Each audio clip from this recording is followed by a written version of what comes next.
നോമ്പൊക്കെ അല്ലേ. അപ്പം നമുക്കിന്ന് ജീരകക്കഞ്ഞിയും അതിലേക്കൊരു കൂട്ടാനും ഉണ്ടാക്കി വയ്ക്കാമല്ലോ. അപ്പം അതെങ്ങനെ ഉണ്ടാക്കാമെന്ന് നോക്കാം. കഞ്ഞിക്ക് ആവശ്യത്തിനുള്ള അരി എടുക്കുക. ഞങ്ങൾക്കിവിടെ കുറച്ച് ആൾക്കാർ കൂടുതലാണ്, അതുകൊണ്ട് കുറച്ച് അധികം അരി എടുത്തിട്ടുണ്ട്. അത് നന്നായിട്ട് കഴുകി വൃത്തിയാക്കുക. ഇനി തിളച്ച വെള്ളത്തിലേക്ക് അരി ഇട്ട് നല്ലോണം വേവിച്ചെടുക്കുക. അരി വെന്ത് വരുന്ന സമയം കൊണ്ട് നമുക്ക് അതിലേക്കുള്ള അരപ്പ് തയ്യാറാക്കാം. 1.5 തേങ്ങയായിട്ട് ഞാൻ ഇവിടെ എടുത്തിട്ടുള്ളത്. അതിലേക്കൊരു 10 ചെറിയുള്ളിയും 3 ടീസ്പൂൺ ചെറിയ ജീരകമാണ് എടുത്തിട്ടുള്ളത്. ഇനി അതിലേക്ക് ആവശ്യമായ വെള്ളം ഒഴിച്ചിട്ട് ഫൈൻ പേസ്റ്റായിട്ട് നന്നായിട്ട് അരച്ചെടുക്കുക. ഇനി ആ അരച്ച കൂട്ട് നമ്മുടെ വേവിച്ച കഞ്ഞിയിലേക്ക് ഒഴിച്ചു കൊടുക്കുകയാണ്.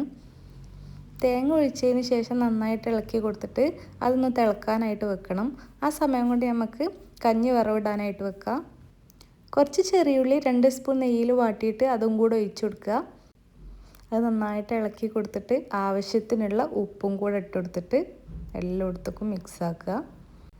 അപ്പോൾ അത്രയേ ഉള്ളൂ, നമ്മളെ കഞ്ഞി ഇവിടെ റെഡി ആയിട്ടുണ്ട്. ഇനി കൂട്ടാൻ വെക്കാനായിട്ട് കുറച്ച് ചേമ്പും 2 കഷ്ണം പൂളിയും അതിലേക്ക് പച്ചമുളക് ഇട്ടിട്ട് ആവശ്യത്തിനുള്ള ഉപ്പ് ഇട്ട് കൊടുക്കുക. വെള്ളം ഒഴിച്ചിട്ട് നന്നായിട്ട് വേവിച്ചെടുക്കുക. നന്നായിട്ട് ഉടച്ചതിന് ശേഷം കടുകും കരിവേപ്പും ഇട്ടിട്ട് ഒന്ന് വറവിട്ട് കൊടുക്കുക. അപ്പോൾ അത്രയേ ഉള്ളൂ, നമ്മളെ കൂട്ടാനും കഞ്ഞിയും ഇവിടെ റെഡി ആയിട്ടുണ്ട്. നോമ്പൊക്കെ അല്ലേ, ഉണ്ടാക്കി നോക്കിയോളൂ കേട്ടോ.